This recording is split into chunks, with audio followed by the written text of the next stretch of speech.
Welcome to Her Secret Truth, a place where the truth always comes out. Here you'll hear stories of family betrayals, hidden secrets, and shocking revelations. Every story is a step closer to the truth someone tried to hide. Subscribe to Her Secret Truth so you don't miss new stories you won't be able to stop watching. At exactly 9:30, Vanessa struck her fork against her wine glass, demanding attention with the confidence of the entitled princess she'd always been. "Everyone," she said brightly, "I'd like to make a toast to my dear mother-in-law, Evelyn, who just shared the wonderful news that she's unemployed again after leaving her job for health reasons." Her tone was dripping with fake sweetness as she lifted her fingers into air quotes, her perfectly manicured nails catching the candlelight. "So tell me," she continued, "how does it feel to be such a complete loser at your age?" The entire table froze. Daniel's colleagues and their wives dropped their eyes to their plates, pretending they hadn't just heard an insult aimed at a 64-year-old woman who had buried her husband 2 years earlier. I placed my wine glass down slowly, deliberately, my hand steady as if I were performing surgery. "Well, Vanessa," I said evenly, "I imagine it feels about the same as finding out you're about to be evicted from the house you've been living in rent-free for the past 3 years. I paused just long enough for the words to settle. "Because starting tomorrow, you and Daniel have 30 days to find your own place." Her expression collapsed instantly, shifting from smug satisfaction to corpse white in less than 2 seconds. "What are you talking about?" "I'm talking about this house," I replied. "The one you've been redecorating so enthusiastically. The one you keep calling ours in your little social media posts. It belongs to me, not Daniel." "Me?" I smiled politely, wearing the same expression she'd used moments earlier. "Funny thing about property records, they're public." Daniel's fork hit the table with a clatter. "Mom, what?"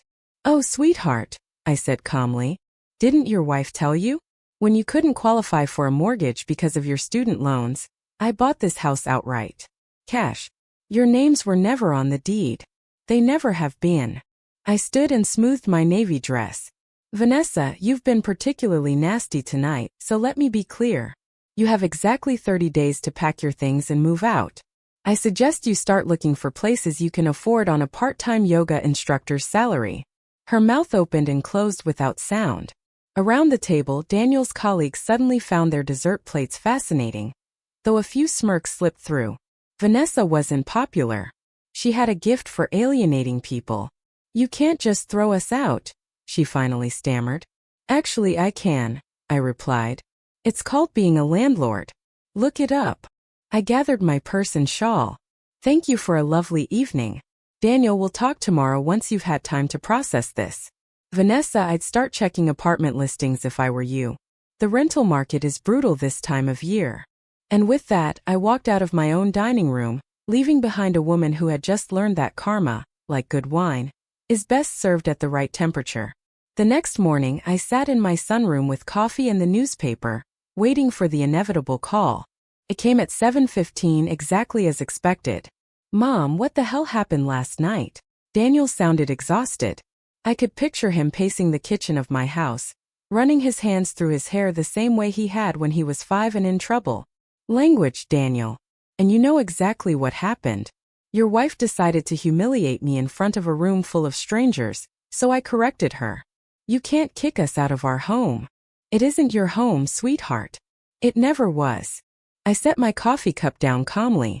"Do you remember 3 years ago when you and Vanessa were house hunting? You were so excited about that little place on Maple Street, but the bank refused your mortgage because of your student loan debt." Silence on the other end of the line. "Do you remember how I offered to help? How I said I'd figure something out?" I continued. "What you don't know is that I didn't co-sign anything. I bought the house outright. $420,000 from your father's life insurance. The payments you've been making every month aren't a mortgage.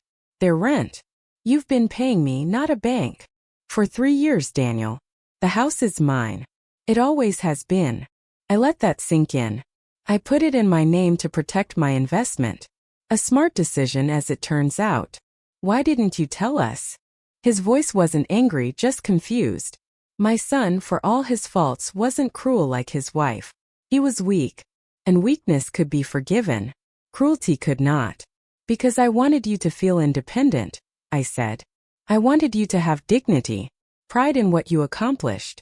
Your father and I always believed in helping our children without making them feel helpless. I paused. But dignity and pride are earned, Daniel, I said. They can't be handed to you, and they certainly can't be bought. He hesitated. Vanessa says you're being vindictive. Vanessa says plenty, I replied. Most of it is about as valuable as her yoga certifications. I let the sarcasm slip just enough. Daniel needed to hear it, even if he wasn't ready to accept it yet. She's my wife, Mom. Yes, she is. And I'm your mother, I said calmly. But this isn't about picking sides. This is about respect. About basic decency. About the fact that your wife thought it was acceptable to call your 64-year-old mother a loser in front of a room full of people. The line went quiet. When Daniel finally spoke again, his voice sounded smaller, almost boyish. What do you want us to do? I want you to find your own place. Qualify for your own mortgage. Build a life that doesn't depend on me as a safety net you're free to abuse. I softened my tone slightly. Daniel, I love you. I always will. But I will not be treated like a doormat in my own home by a woman who's never worked a full day in her life. And if we can't find a place in 30 days? Then you'll figure it out, I said. You're 35 years old. It's time you acted like it. Vanessa showed up at my door at exactly 2 o'clock the next afternoon, dressed in designer athleisure and holding a bouquet of grocery store flowers. A peace offering. I'd seen that routine before. Evelyn, we need to talk. She brushed past me into the foyer without waiting for an invitation, her yoga-toned body moving with the confidence of someone who had never faced real consequences. By all means, I said, closing the door behind her. Make yourself comfortable in my house. She set the flowers on the entry table and turned to face me, her expression carefully arranged into a mix of remorse and determination. I want to apologize for last night. I was out of line. Yes, I said. You were. I've just been under a lot of stress lately. My studio isn't doing well, and with the holidays and everything. She let the excuse trail off, lingering in the air like a bad smell. Your yoga studio, I said, raising an eyebrow. The one that's been launching for 2 years now? The one that's never actually had a paying client. Her flawless composure cracked slightly. It takes time to build a client base. I'm sure it does, I replied. Tell me, how much money have you and Daniel invested in this venture? Rough estimate. I don't see why that matters. Humor me. She shifted, her designer sneakers squeaking softly against the hardwood floor. Maybe 15,000. Equipment, marketing, insurance. I nodded. $15,000 invested in a business that produces no income, while living rent-free in a house worth $500,000. I walked toward the kitchen, forcing her to follow. Vanessa, do you know what I did for a living before I retired? You were a bookkeeper or something. I was a certified financial investigator for the IRS for 32 years, I said, filling the kettle with water. I specialized in tracking fraudulent expenses and unreported income. I turned back to her.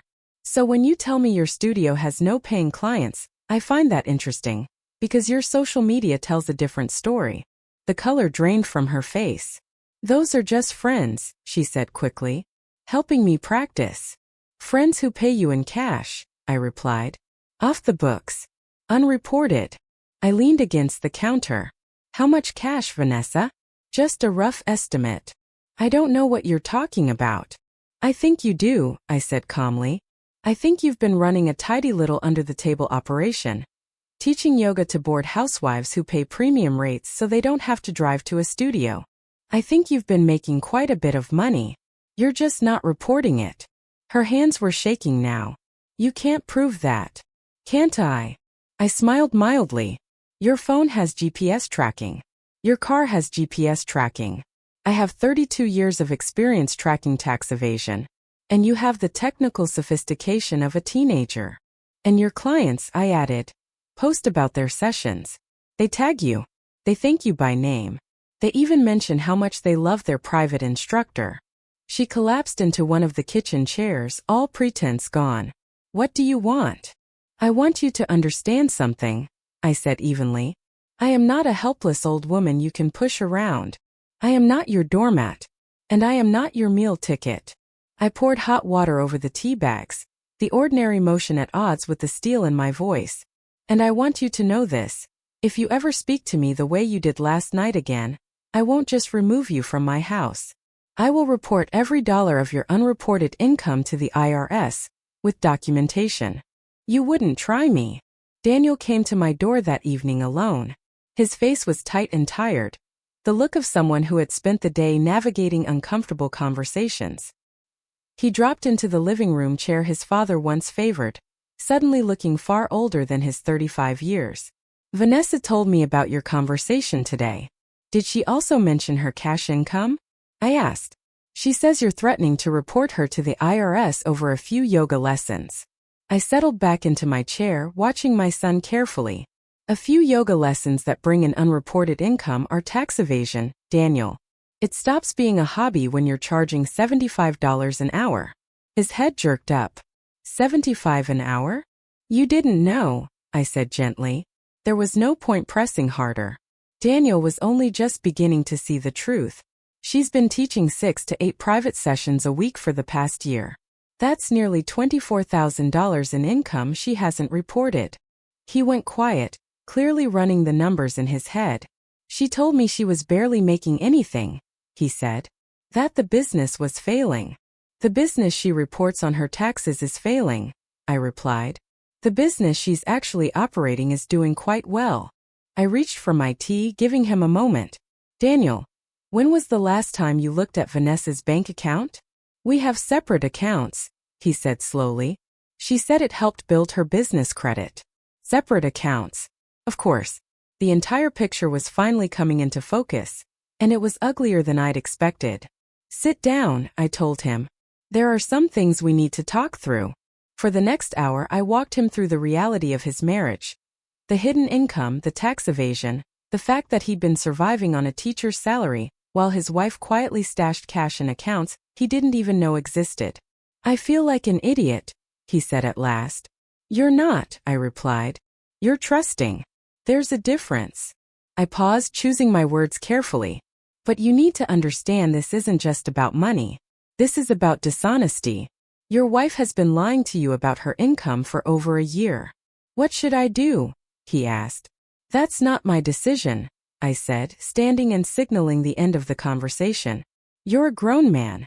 But whatever you decide, you still have 26 days to find a new place to live.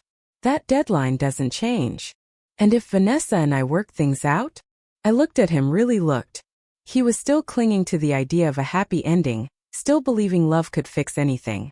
Maybe it could. Just not with Vanessa. Then you work it out in your own house, I said. With your own mortgage, using your money and hers. All of it properly reported. I kissed his forehead, the way I had when he was small and the world had felt simpler. 26 days, Daniel, I said. I mean it.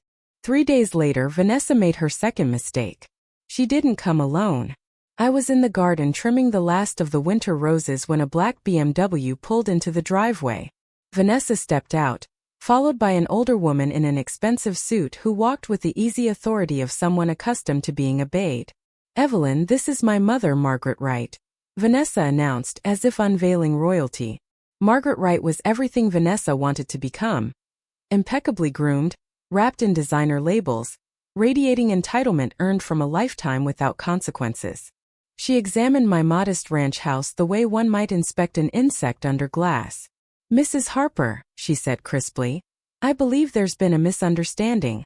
Vanessa has explained the situation, and frankly, I find your behavior unreasonable. I set my gardening shears down and pulled off my gloves slowly. And which situation would that be, Mrs. Wright? This eviction nonsense, she replied. Vanessa and Daniel have lived here for 3 years. They have rights. They have tenant rights, I said. And I've chosen not to renew their lease. Her smile sharpened. Actually, they have the rights of family members who've contributed to this household. Vanessa has maintained the property, overseen improvements, invested her time and effort into making it a home. Ah, there it was. Sweat equity. A claim of ownership earned through effort rather than money. Interesting argument, I said. Tell me, what exactly has Vanessa contributed? She's managed expenses, coordinated maintenance, handled renovations. With whose money? I asked. The question hung in the air. Margaret's confident expression faltered. I'm not sure I understand. Every renovation, every repair, every maintenance call has been paid for with my money, I said evenly. Vanessa hasn't contributed a single dollar in 3 years. She's been playing house with someone else's wallet. Basic upkeep is something any renter provides, I continued. It doesn't create ownership rights. Margaret's composure began to crack. She had arrived expecting to intimidate a vulnerable widow. Instead, she was facing someone who had spent decades dealing with far more sophisticated people than her daughter. And while we're discussing finances, I added pleasantly, I'm curious, when you prepare Vanessa's taxes, Mrs. Wright, do you include the cash payments from her private yoga sessions? Vanessa went pale. Margaret blinked. What cash payments? I smiled. That's a conversation you should probably have with your daughter about her very successful under-the-table business. I'm sure the IRS would be very interested to hear about it as well. Margaret turned slowly toward Vanessa, who suddenly looked like she wanted the ground to swallow her whole. What is she talking about? Margaret demanded. It's nothing, Mom, Vanessa said quickly. Just a few private lessons. A few private lessons that bring in roughly $2,000 a month in unreported income, I added helpfully. But I'm sure it was just an oversight. These things happen. The silence that followed was exquisite. Mother and daughter stood trapped in their own web of lies and tax evasion. Margaret Wright, who had arrived expecting to intimidate me, was now forced to confront the possibility that her daughter was a criminal. I think this conversation is over, Margaret said stiffly at last. I agree, I replied. 23 days, Vanessa. Don't forget. The revelation arrived on a Tuesday afternoon, disguised as something entirely ordinary. A misdirected text message. I was sitting with my neighbor Clara, enjoying coffee when my phone buzzed. Vanessa's name flashed on the screen, but instead of a call, it was a text clearly meant for someone else. Can't wait to see you tonight. Daniel's working late again, and the old bat will be asleep by 9 o'clock. We'll have the whole house to ourselves. Wear that cologne I like, Jay. Clara leaned over to read it, her eyes widening behind her glasses. Well, she said dryly, that's interesting. Interesting was one word for it. I had several others, none of them polite. I took a screenshot, then typed a brief reply. I think you meant to send this to someone else, Vanessa. You might want to be more careful with your phone. The response came almost instantly. Oh God. Evelyn, I can explain. I'm sure you can. Come home. 20 minutes later, Vanessa burst through my front door, breathless and panicked. She'd clearly run the entire way. Evelyn, please, you don't understand. I understand perfectly, I said. You're having an affair. I placed my phone on the coffee table, the screenshot still glowing. The real question is whether Daniel knows. It's not what you think. It's exactly what I think, I snapped. You're cheating on my son in my house while he works double shifts to pay for your lifestyle. I stood, every inch of my 5'4" frame radiating fury. How long? It doesn't matter. How long, Vanessa? 8 months, she whispered. 8 months. While Daniel worked overtime to support her fake business. While he worried about money and their future. While he defended her to me again and again. Who is he? You don't know him. Try me. Her face collapsed. She knew there was no way out now. His name is Ethan. Ethan Cole. He owns a construction company.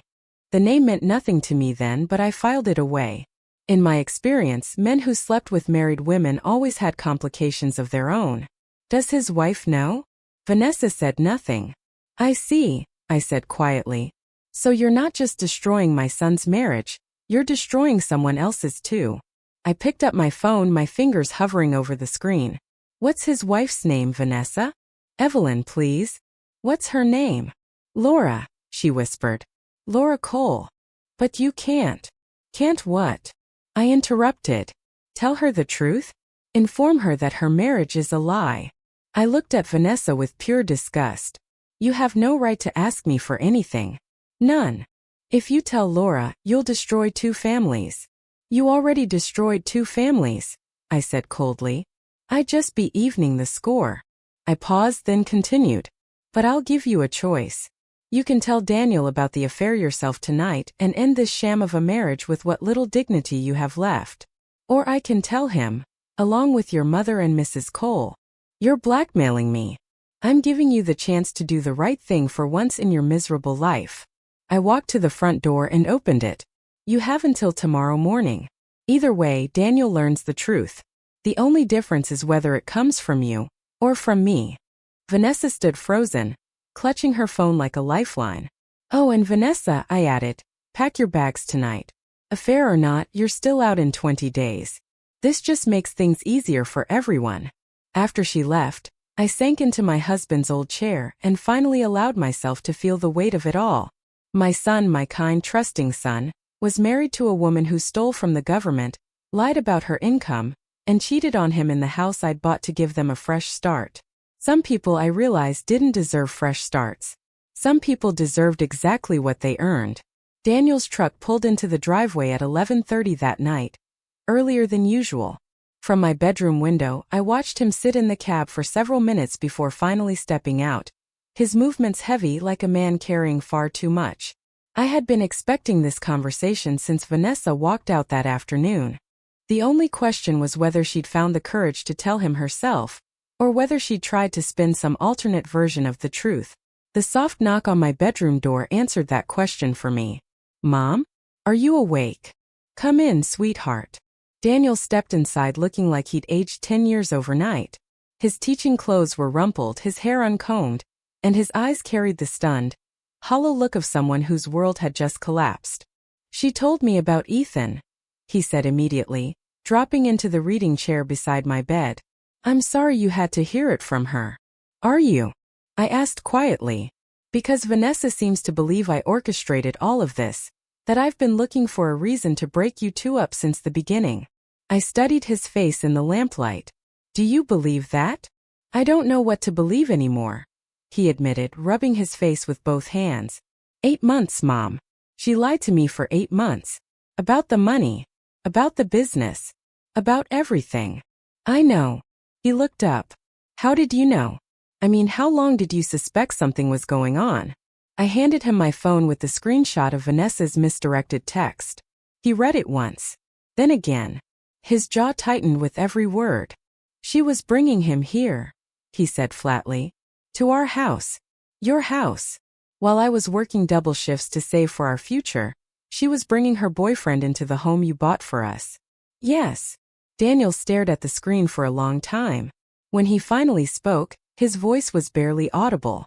What kind of man does that make me? That I never noticed, never suspected. It makes you trusting, I said gently.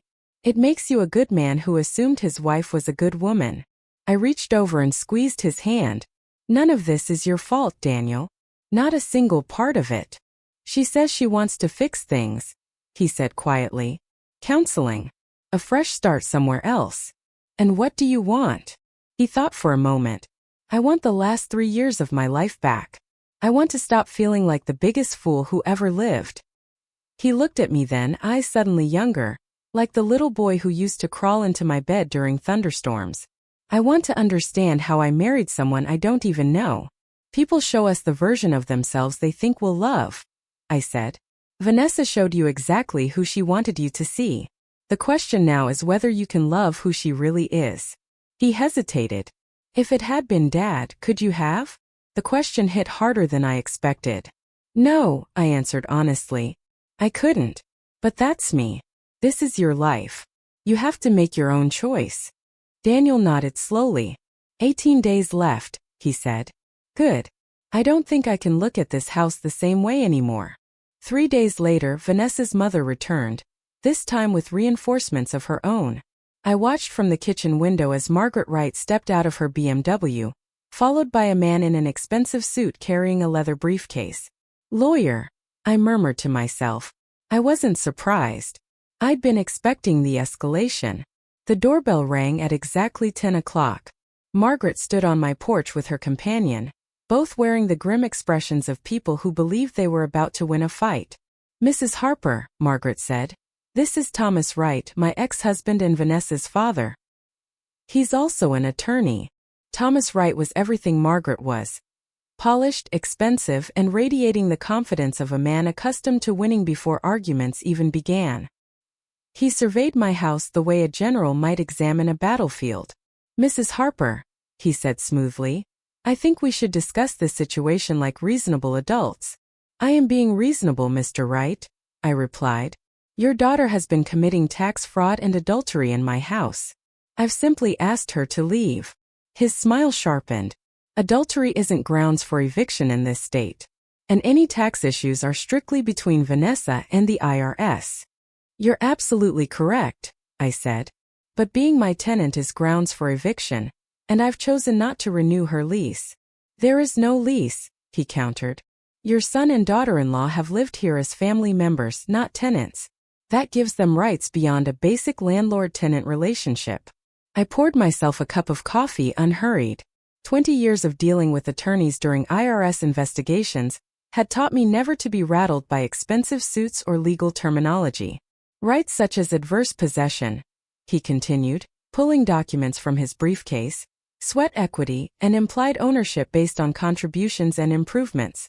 Vanessa has invested significant time and money into maintaining and upgrading this property.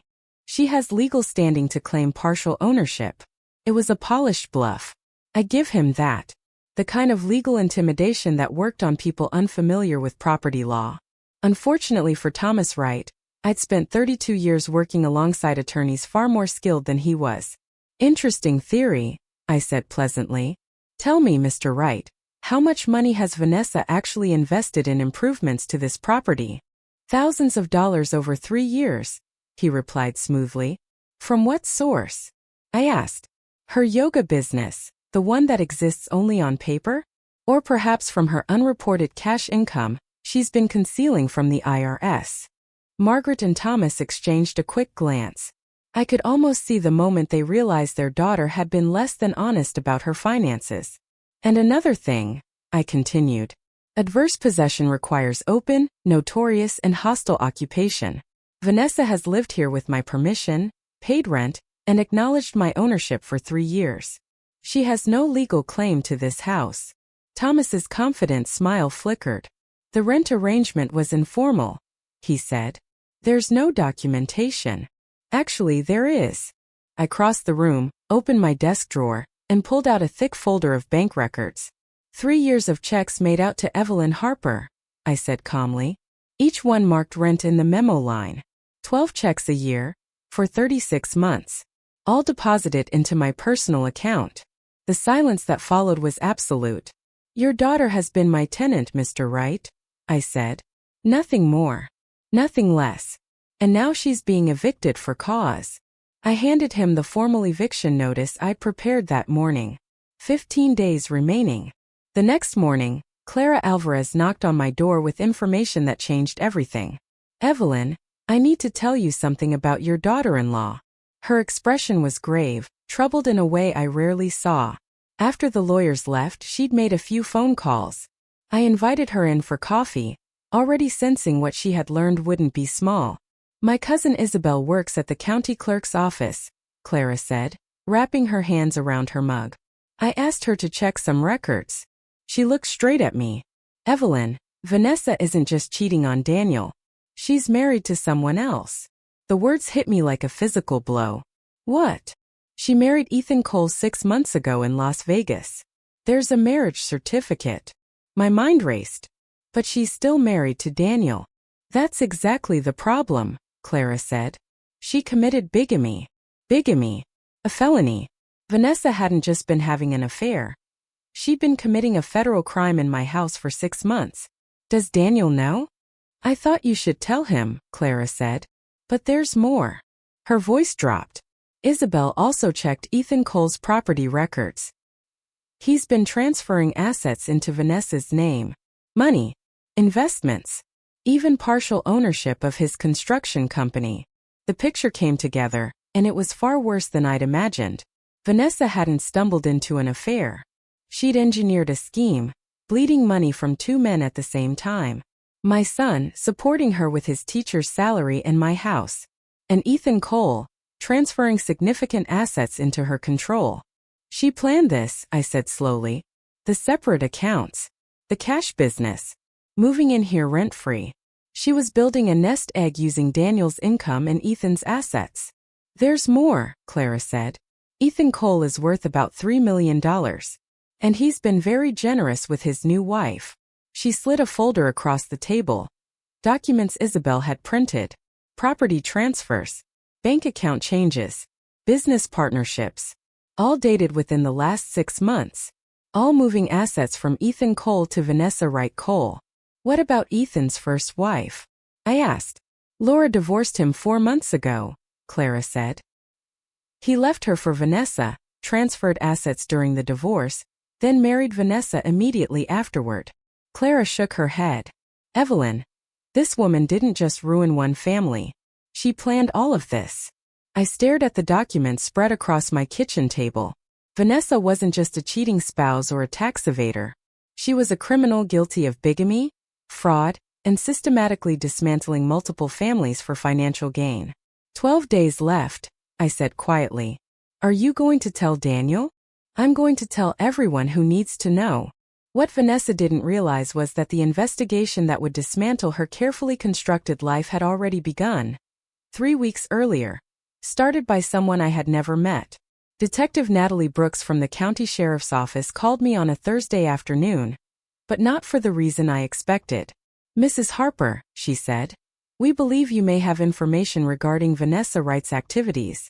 We're currently investigating financial fraud and bigamy charges filed by Laura Cole. It turned out Laura had been building a case for months. When Ethan abruptly divorced her and transferred substantial assets, she hired a private investigator. The bigamy surfaced almost immediately. The bigamy charge is straightforward, Detective Brooks explained later in my living room. Vanessa married your son in 2021 and married Ethan Cole in Las Vegas 6 months ago without dissolving the first marriage. But we're also looking at mail fraud, wire fraud, and tax evasion. I provided every document I had. The marriage certificates Clara had uncovered, the proof of Vanessa's hidden income, the property transfers, the carefully mapped timeline of her lies.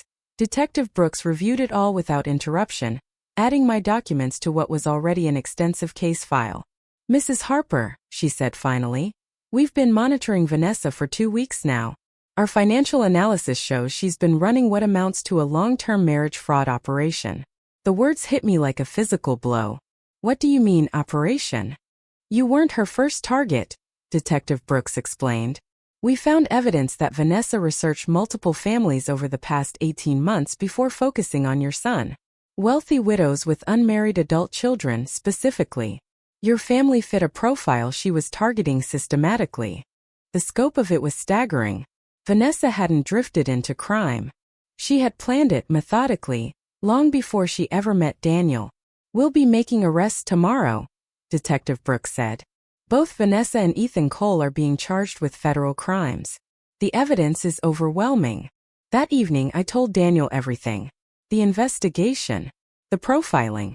The fact that Vanessa had researched our family, engineered their meeting, and built their entire relationship around gaining access to my finances. He listened without interrupting. When I finished, he sat in silence for several long minutes. So none of it was real, he said at last.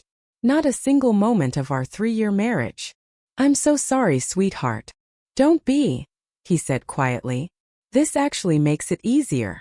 He looked up at me then, and for the first time in months I saw something close to relief. For so long, I've been asking myself what I did wrong. How I failed as a husband. Now I know I didn't fail, I was targeted. She was a professional criminal. 3 hours later, I stood at my front window and watched as police vehicles surrounded the house. Vanessa's expression when they placed her in handcuffs was unforgettable, shock giving way to disbelief, and finally to cold, simmering rage as her carefully constructed world collapsed. Daniel arrived just as officers were loading her into the patrol car. He stood in the driveway watching his wife disappear behind tinted glass, his face unreadable. 9 days left, he said quietly when he came inside. Take all the time you need, I told him. The house will still be here when you're ready to decide what comes next. The final truth emerged during Vanessa's sentencing hearing. Federal prosecutor Julia Park addressed a packed courtroom filled with Vanessa's victims. "Your Honor," she began, "the defendant operated a sophisticated marriage fraud scheme for over 2 years, targeting widowed women and their adult children across 3 states. The Harper family was victim number 7. 7 families. Daniel and I sat in the gallery as the prosecutor detailed the full scope of Vanessa's crimes: financial fraud, bigamy, tax evasion, identity theft. The charges alone took nearly 20 minutes to read. Vanessa would research wealthy families, identify vulnerabilities, then systematically infiltrate them through romantic relationships. She'd establish financial dependence, gain access to family resources, and then commit bigamy with wealthier targets, while maintaining earlier marriages for continued income. The courtroom was silent as the prosecutor explained how Vanessa had stolen more than $2.3 million from her victims. At one point, she had been married to 4 men simultaneously. The Harper family, the prosecutor noted, had been fortunate. "My background in financial investigation allowed me to recognize the fraud before Vanessa could fully execute her plan. Others hadn't been so lucky." Vanessa sat at the defense table in an orange jumpsuit, her designer wardrobe gone, looking nothing like the woman who once called me a loser in my own dining room. When the judge sentenced her to 8 years in federal prison, she didn't even react. Ethan Cole received 4 years for his role in the asset transfer fraud. Laura Cole was present as well, having recovered most of her stolen assets through the investigation. After the hearing, Laura approached Daniel and me in the hallway. "I wanted to thank you," she said. "Your evidence helped convict them. But more than that, it helped me understand that what happened to my family wasn't personal. It was just business to Vanessa." "How are you doing?" I asked. "Better," she replied. "I'm rebuilding just like your son. Sometimes when someone shows you who they really are, the best thing you can do is believe them the first time." 3 months later, Daniel moved into his own apartment across town. The house felt quieter without him, but it was a peaceful quiet. The stillness that comes after a long storm finally passes. If you're reading this, I hope you remember this. Sometimes the people who hurt us most are the ones who teach us the most important lessons. Vanessa taught me that kindness without boundaries is just weakness, and that protecting the people you love sometimes means being ruthless with those who would harm them. As for me, I'm exactly where I should be. Inside my own home, living life on my own terms, accountable to no one but myself. And it turns out that kind of freedom is worth far more than any amount of money. Thank you for listening. If this story resonated with you, don't forget to subscribe, and feel free to share your own experience in the comments. Your voice matters.